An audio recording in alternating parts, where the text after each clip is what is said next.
उस समय उड़ीसा के गजपति वंश के राजा की शक्ति क्षीण हो चुकी थी।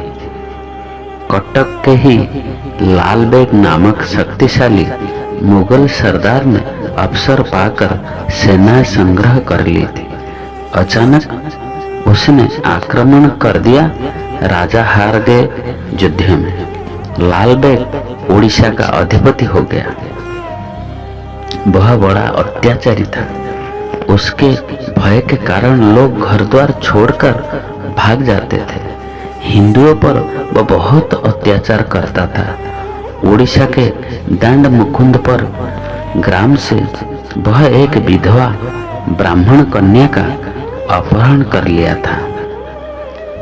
बेचारी विधवा अपने गांव में अकेली ही थी। पति तो थे ही नहीं। सास ससुर भी परलोक चले गए थे। वह एक दिन नदी स्नान करने गई थी। लाल बेग कहीं से युद्ध करके लौट रहा था। वह बलपूर्वक उसे उठा लाया अपने यहाँ। अबला नारी क्या करती। लाल बेग ने उसे अपने यहाँ लाकर नाना प्रकार की यातनाएं देकर प्रलोभन से भुलाकर बस में कर लिया। उस ब्राह्मण विधवा से एक पुत्र हुआ। उस बालक का नाम सालबेग रखा गया।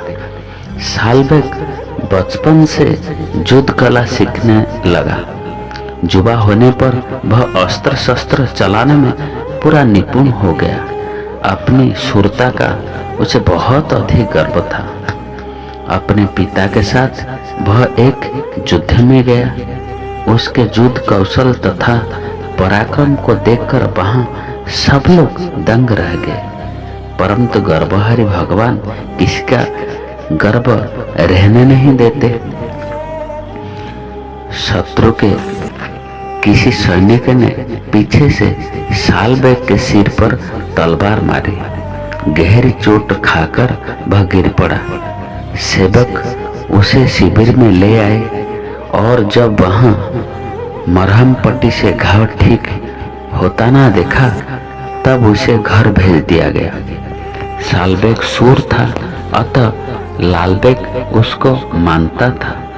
घायल पुत्र की लालबेग ने कुछ दिन अच्छी खोज खबर ली, किंतु सालबेग का घाव बिगड़ गया था। जब अधिक दिन हो गए और वह अच्छा नहीं हुआ तब लालबेग उसकी उपेक्षा करने लगा। दीर्घकालीन रोगी से सभी उब जाते हैं।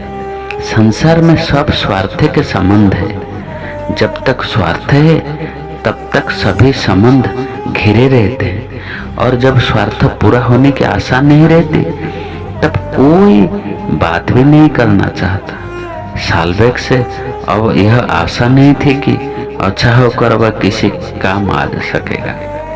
जैसे जैसे उसकी बीमारी के दिन बीतती गए, पिता की उपेक्षा वैसे वैसे बढ़ती गई। अंत में लालबेग ने उसकी खोज खबर लेना बिल्कुल छोड़ दिया।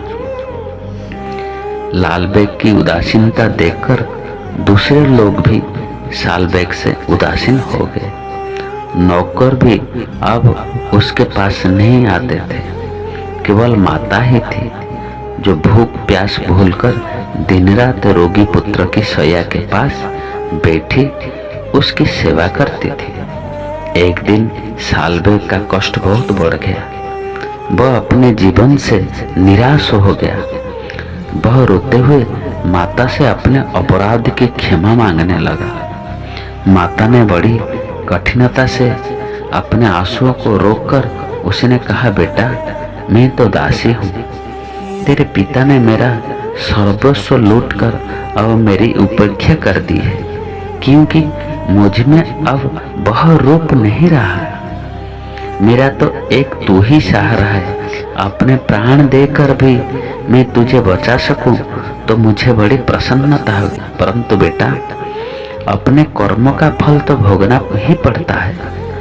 एक ही उपाय है, पर वह तुझसे होगा नहीं। सालबेग ने बड़ी उत्सुकता से उपाय पूछा। माता ने आज उसे बताया कि बेटा तू ब्राह्मण के पुत्र है, उसने कहा, माँ, मैंने तेरे गर्भ से जन्म लिया है, तू जो कहेगी मैं वही करूँगा। माता ने कहा, बेटा, भगवान ही तेरी रक्षा करेंगे, वही कर सकते हैं और कोई नहीं। वे आनंद कंद नंदन ही सब देवों के राजा है, उनसे बड़ा दूसरा कोई देवता नहीं। वे बड़े दयालु। तू कपट छोड़कर विश्वास पूर्वक उन गोविंद का भजन कर, वे तेरे सब रोग दूर कर देंगे। पुत्र ने पूछा, माँ, मैं तेरा कहना करूंगा, पर तेरे वे भगवान कैसे हैं, कहाँ रहते हैं, मैं कैसे उनका भजन करूं? लालबेग के घर में आने के बाद से आज तक सालबेग की माता को किसी के मुख से भगवान श्री कृष्ण का नाम भी सुनने को नहीं मिलता था। आज रोग शैया पर पड़े पुत्र के पास बैठकर उसने श्री कृष्ण कथा पुत्र को सुनाई।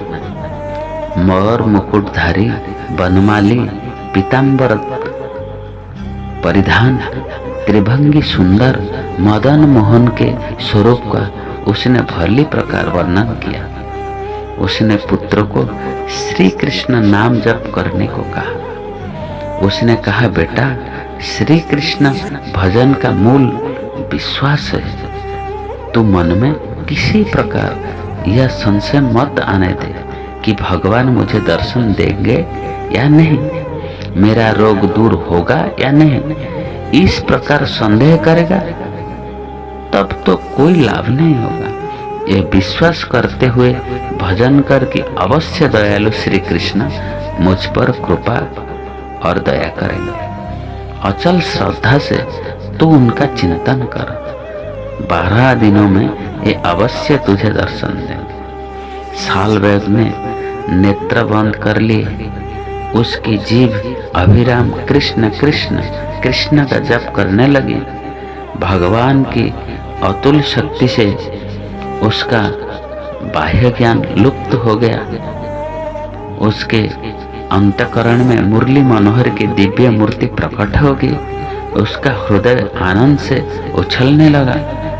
अपने आप बिना जाने ही वह उन नवघन सुंदर की मानसिक पूजा करने लगा। उसके भीतर से स्वतः विचित्र स्फूर्ति प्रकट हुई।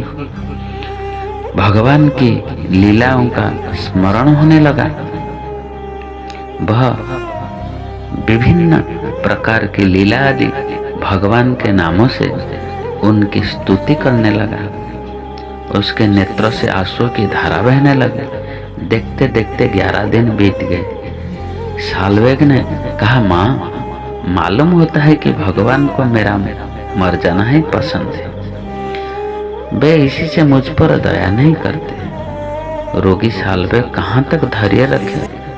उसने रात को निश्चय किया कि मेरी माता के कहे मुताबिक कल 12 दिन पूरे होते हैं। आज की रात ही बीच में है। यदि मैं इतने में अच्छा ना हुआ तो अवश्य आत्महत्या कर लूंगा। भगवान का चिंतन करते करते सालवेग सो गया। उसकी शैया के पास उसकी माता भी सो गई थी। सालवेग ने सोते सोते सपने में देखा कि उसके सिरहाने बाल मुकुंद वेश में भगवान खड़े हैं और कह रहे हैं, सालवेग, ले ये विभूति लेकर अपने घाव पर लगा दे, इससे तेरा घाव अच्छा हो जाएगा। देख, पीछे मुझे भूल मत जाना। निश्चय जान तेरा भवरोग दूर ही हो गया। जो सच्चे मन से मुझे किसी भी उद्देश्य से भजता है, मैं उसे इस लोक और परलोक के सभी दुखों से छुड़ा देता हूँ। निद्रा में ही सालवेग ने विभूति लेकर अपने मस्तक और शरीर पर लगा ली। सहसा भगवान की वह मूर्ति अदृश्य हो गई। सालवेग की निद्रा टूट गई। जागते ही सालवेग मारे आनंद में चिल्ला पड़ा, माँ, माँ, देख, तेरे करुणामय भगवान श्री कृष्ण ने मुझ पर कृपा की। उठ देख, मेरा घाव सूख गया, मैं कृतार्थ हो गया। माता के उठते ही सालबेग उससे लिपट गया। वह हर्ष के मारे कह रहा था, माँ तेरी बात सच है। श्री कृष्ण के समान दुख दूर करने वाला दूसरा कोई देवता नहीं। माँ तू अब प्रसन्न चित्त से मुझे आज्ञा दे, मैं सन्यासी होकर देश देश में घूमकर दया सागर श्री कृष्ण की महिमा का प्रचार करूंगा। सालबेग की माता भगवान की परम भक्त थी। उसने कहा, बेटा श्री कृष्ण ही तुझे जीवन दिया है, इस जीवन को तू उनकी सेवा में लगाना चाहता है, ये जानकर मैं प्रसन्न हुई। तेरे जैसे पुत्र को पाकर मेरा पतित जीवन भी कृतार्थ हो गया। बेटा भगवान को भूलना मत, मन में उनको सदा जागृत रखना और जीवा से उनका नाम लेते रहना। माता की आज्ञा लेकर सालबेग सीधे जगन्नाथ जी पुरी आए। वहाँ कुछ दिन रहकर वह दक्षिण भारत की ओर चला गया। उसके जाने के बाद उसकी माता को भी किसी ने फिर लालबेग के घर में नहीं देखा। राधे राधे।